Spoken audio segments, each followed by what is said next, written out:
Hey everybody, this is Carl back again for another movie spoiler review. I just took care of my review of Ocean's 11. Now I'll be covering Ocean's 12. And yeah, directed by, once again, Steven Soderbergh.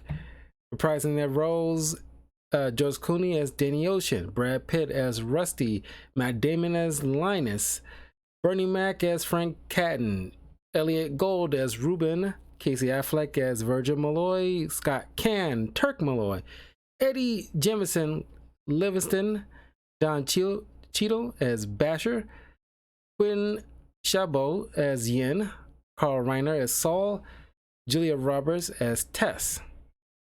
We got new people coming in. Catherine Zeta-Jones as Isabel Lahiri. Andy Garcia reprises his role as Terry Benedict. You got Vincent Cassel as Baron Francois Toulour, the Night Fox. Albert Finney as Gaspar Lamarck. Eddie Izzard as Roman Nigel. Yeah. And fun getting these cast back. As before we get into it, please like and subscribe, share this with your friends. Let me know what you think of the Ocean's film trilogy. And yeah, after the events of the first film, the crew going off their respective lives, using the money to finance certain things, like, Rusty, funding his hotel, building hotels for himself. Of course, it's like not doing all too well. It's, according to rumors, not delegating properly. You got like Basher becoming like a I don't know, a record producer or something. Danny's is living a quiet life with his wife Tess. Just everybody's doing their own thing. But one by one, they get visited by Terry Benedict. And it's told they have 2 weeks to return all the money they stole, plus a $38 million interest, because they sold $160 million from him. So with interest, 38 million. And so now they're like, okay, it's not a good idea for us to try to heist anywhere in the US, so they got to go abroad. So Rusty suggests they go to Amsterdam, and they end up meeting with a guy named Masui, who can put them in the right direction for certain gigs that can pay off, hopefully, like little by little, pay off what they owe to Benedict. Otherwise, he will kill them. Of course, Saul doesn't go along with them because, he's, as he points out, ranking old timer. I figure like I ain't really got much to lose at this point. Even though, like, dude, it's like, how about your friends? You'll lose your friends. Then Linus, once again, kind of annoying, as well as the Malloy brothers. But Linus, everybody spent a good 2 minutes pissing and moaning about the fact that, Benedict called it the Ocean's 11. And they're like, oh, wow, that's kind of insulting, because we all, put in our weight into this gig, and we both had called it a Benedict job. And like Linus, who's such a kiss ass, it's like, one would argue that because of Ocean's, it was Ocean's idea, but who you go to when you have a problem? Rusty. Like, well, A, you're a kiss ass, B, you wasted 2 minutes on that stupid ass petty argument, but whatever. So these kind of like, you know, blew most of their money, aside from a couple who I think Ruben probably like did like the only one who did it the smart way by investing in his money, so he can cover himself and Saul's share. But you know, everybody else is like, okay, we gotta figure out a way to get his money back. So they end up going to Amsterdam, where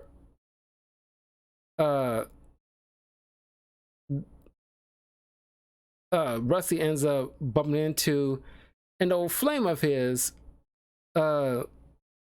Lahiri, who many years ago, because this is not his first time in Amsterdam, and keep in mind she's now a part of Europol, the Europol police, and who also turns out to be the daughter of one of the most prestigious thieves in the heist community, named Lamarck.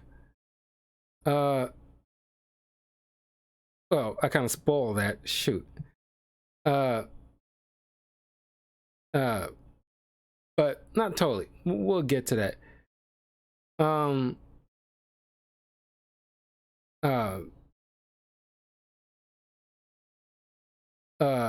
But you know, Lamarck is supposed to be, you know, dead. It's supposed to be, but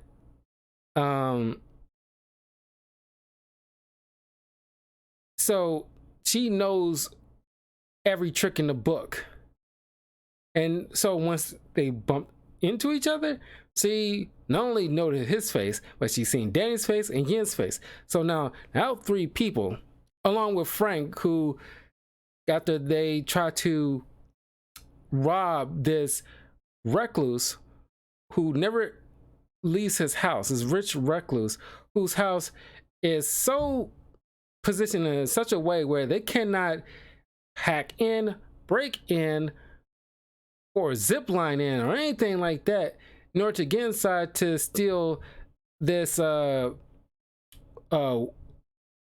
first stock certificate ever issued, which was worth, like, you know, not as much to pay off the Benedict situation, but at least in like the 30 million area.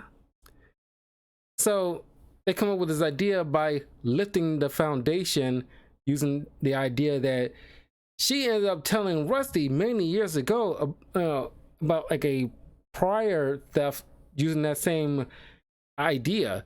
So he pulled out that same thing, which once, because when you see her investigate the theft, she noticed like a footprint left by Frank, as you know, size Magnum boop boo woo, and it's like Bernie Mac has some big ass fucking feet. So, you know, one by one, these crew members are getting pinched, but they end up getting inside, but the prize wasn't there. What was there is this kind of a wooden black fox shaped figurine with a tape recorder left by the Night Fox, another prestigious thief, who admits that he was the one that told Benedict about them, which breaks the thief code, rule number 1 about honor among thieves. Nobody tells about another thief who done what job, what thief done what job, because, you know, that's against the rule. So Danny responded in kind by stealing a few of his paintings, and he goes off on this reading of his credentials, saying that he put up all these crazy jobs, even stealing a yacht from this rich tycoon. But then a week later, he got it back, and now like him and the Night Fox plays tennis with each other once a month or something like that. And it's like, this dude's skill. I don't even know how he was able to even pull it off, but it's just, I guess it's the whole point. You're not supposed to know how. It just heightens the fact that he has a level of skill that he honed since like the 90s, the early 90s. So it's like very skilled, not someone to be trifled with. He always seems one step ahead. So Danny goes to his villa to confront him about this, and he informs Danny that he's just mad, he butthurt mostly, at the fact that when he visited his mentor, the Mark, he was having a conversation with his American, and the American mentions about, turns out to be Danny and the gang's heist at the Benedict casinos, and how it was like the most impressive robbery he's ever seen. And he was frustrated that the Mark never corrected him, because he wanted that kind of adulation, this kind of like a narcissistic kind of quality that, you know, he wants to feel like he was the best. And that's why, you know, any kind of high profiler in any detective agency or any, you know, psychiatrist can point out that it's kind of like the Riddler. You have to leave a clue, the calling card, essentially. Same thing with this Night Fox guy. So he has to know that he's like the best, just like the Riddler has to know, wants people to know that he is the smartest. So he, you know, Toulour wants everybody knows that he is like the greatest thief. But now he's the only second best. He can't handle it. So now he, out of butthurtness, tells Benedict, you know, says it's up to meet up with Danny. He tells Benedict who they are, convinces him to give them 2 weeks to buy themselves out of it. And then he tricks Matsui into hiring them to do the robbery at this rich guy's house, so he can one up them, leave the note so that, you know, Danny will be forced to come to him. There's all this whole machinations just to put, you know, try to be like, you know, show Danny, you know, show off to Danny how like great he is. So he tells Danny that this conversation he had with his mentor is like, you know, the Mark tells him, it's like, there's no way to tell what thief is better than the other. It's impossible to tell. So he comes up with his elaborate scheme where he tells Danny, we'll steal the exact same thing, this Fabergé egg that's going to be going to this on loan to this museum. And so it's going to be, you know, carried out in his casing, in his armor truck that's going to be delivered, and blah, blah, blah, blah. So he tells him how the route will go. And so they got to, you know, once it gets there, we'll see who can get this egg first. And if Danny manages to get him before him, he will pay off Danny and his crew's debt to Benedict. So Danny agrees, because, you know, best way to get, you know, Benedict off their back in one fell swoop, rather than doing like a series of robberies, which we know, you know, Benedict isn't going to be satisfied with. So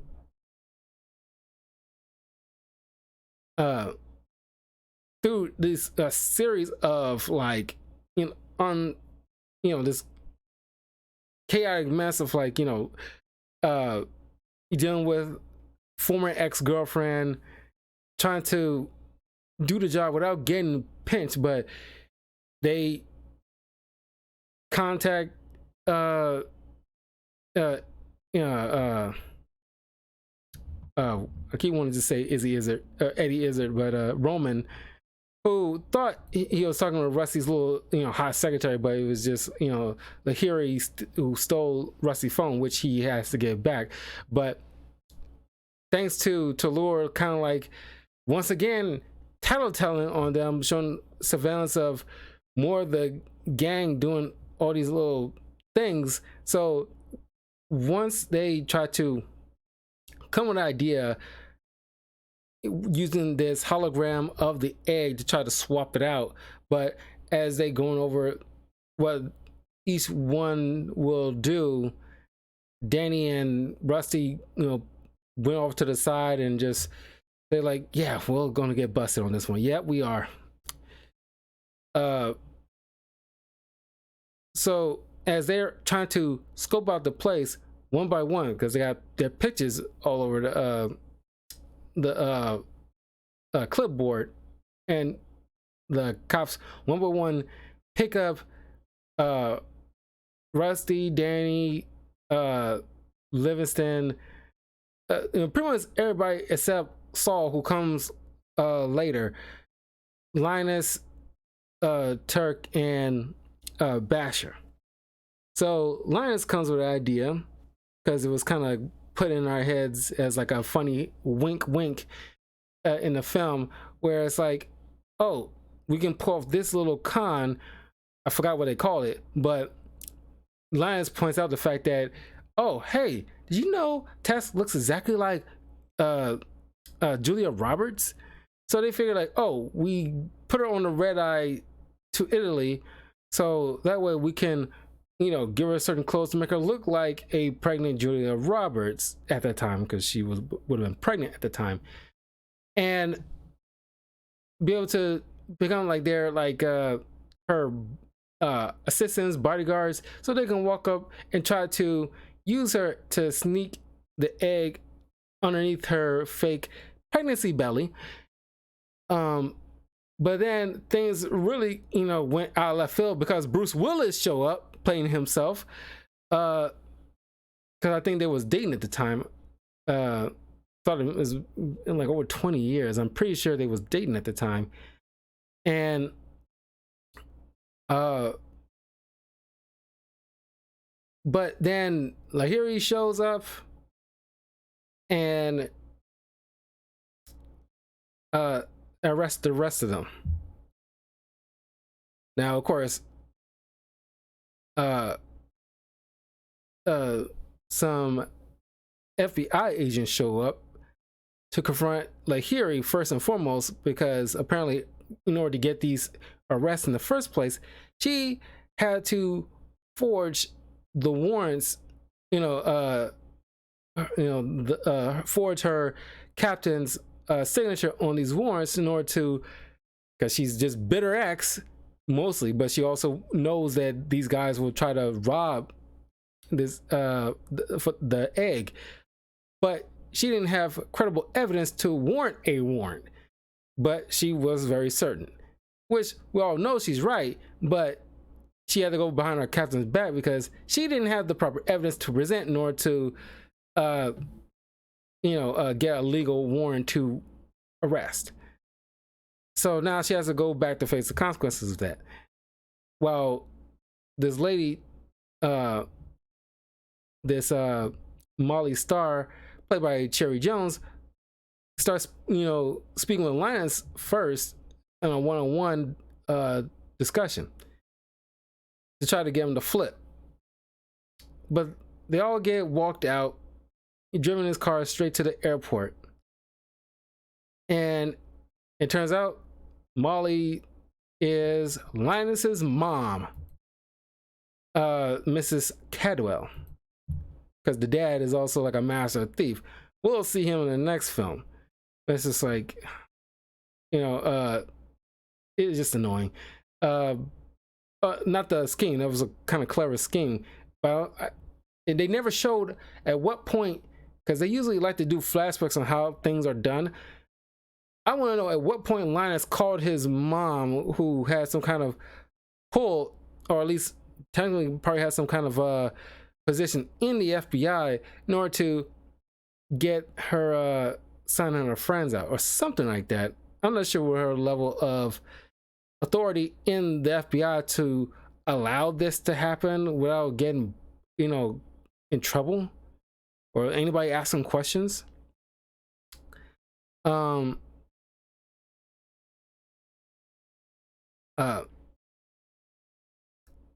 But then Rusty's car pulled away and Lahiri followed, and turns out he knows where her father is, and he wants to, you know, reunite them because her mom who passed away years ago, because her father turns out to be the Mark, and she couldn't see him at no point. She thought, oh, he died, you know, in prison. It was all a lie by her mom because she got tired of his thieving ways. She did not want him affecting their daughter. So in lieu of being hauled to prison because she has enough information for the cops to bring him in, he had to agree not to see her ever again. But now she passed on, like, you know, hey, like, I don't have to adhere to that promise anymore because he really wanted to see his daughter, which they do. And it turns out that Rusty has the Fabergé egg. Danny and Tess goes to Laura's villa where they ask for the money that he owes them. Even though he mentions that he already took the egg, which leads into a funny little flashback where, because you see like moments where Dolores, you know, exercising, but it turns out he's practicing working around like the laser fields in the Great Hall leading towards where the Fabergé egg will be held, which is very good. I remember watching as a kid and I was blown away about the fact that because they seeded this in and now you see that play out. It's very well done. But I like it, as me and my cousins at the time when we was little kids was wondering like, okay, but how you gonna get back out the same way with the egg? Because yeah, you can say you can dance your way back out, but it's a little difficult while you're carrying an egg with you. Like a Price's Fabergé egg with you that's curvy. Unless you got some kind of zip line or something, which why wouldn't you use one in the first place just to get over the laser fields rather than try to? And the laser fields are random, so sure you can like dance your way, you can probably dodge something. That's still like too high of a probability of you still getting caught. That was just like it's randomized. So you dancing your way just because you're unorthodox dancing should not allow you to, you know, go over these laser fields. It's just a cool visual. That's all it was. Realistically, it's all like, okay, this is, you know, it's not going to be feasible. It'd be ideal to just get some kind of Batman style grapnel and just go over all that. Because here's another thing. Those laser fields only cover a certain height on the Grand Hall. It'd be something if the laser fields go all over the room, which it doesn't, it seems. You know, I watched this movie a bunch of times. I never seen it go up on the skyline or anything like that to avoid, you know, certain things that in case somebody tried to go over all that. Anywho,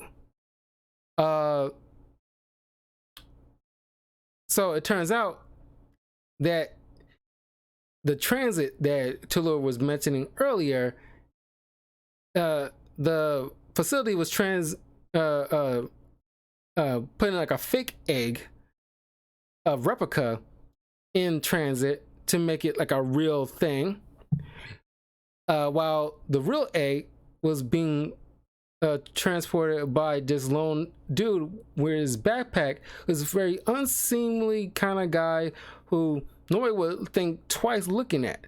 But then again, who's to say there would be, you know, kind of purse snatchers or, you know, whatever mugger who just steals somebody's backpack for something. You never know. But he is walking by and Linus falls behind, and it's cool, like, you know, cinematography here, where it's all black and white up until the point where Linus starts following this guy, and then it's in color. Then you see him following him to the train station where you saw Rusty and the others was at earlier, but you'll think like, oh, they was just on the train going to meet up with the Mark, who, you know, give them a hand because he felt responsible for, you know, talking about, you know, the heist in front of Toulour and kind of inciting him in the first place, because it wasn't his intention, because he didn't realize how butthurt he would have been. So he lended him a hand out of, like, you know, out of an apology kind of situation for that mistake. So they on this train where there's clearly security because they got earpieces on, sitting in front of the, you know, young dude carrying the egg in his backpack, and it's like, you're not clearly not being inconspicuous, where you just literally have big earpieces here. I was like, it's clear as day, you're not being inconspicuous. It's just like, you know, take those out. You're clearly like undercover. You're supposed to be incognito. But anyway, Rusty and Turk end up causing this fake fight that's causing this big brawl kind of thing, and Linus subtly switched the egg out from I think he switched out the egg or switched the bags in general. And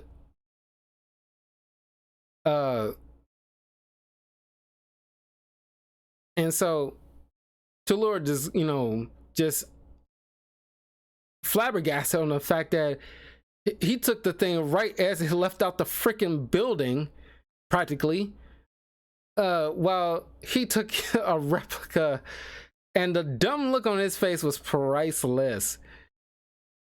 So Danny graciously tells Toulour about where his paintings are, and Toulour ends up sending the check so that way Ruben goes to Benedict, pays off the money to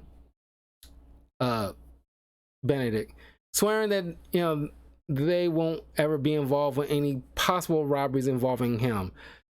While Toulour is literally pretending to be like a landscaper, you know, spying on them afar, clearly hinting at like, oh, I'm gonna, you know, rob this dude.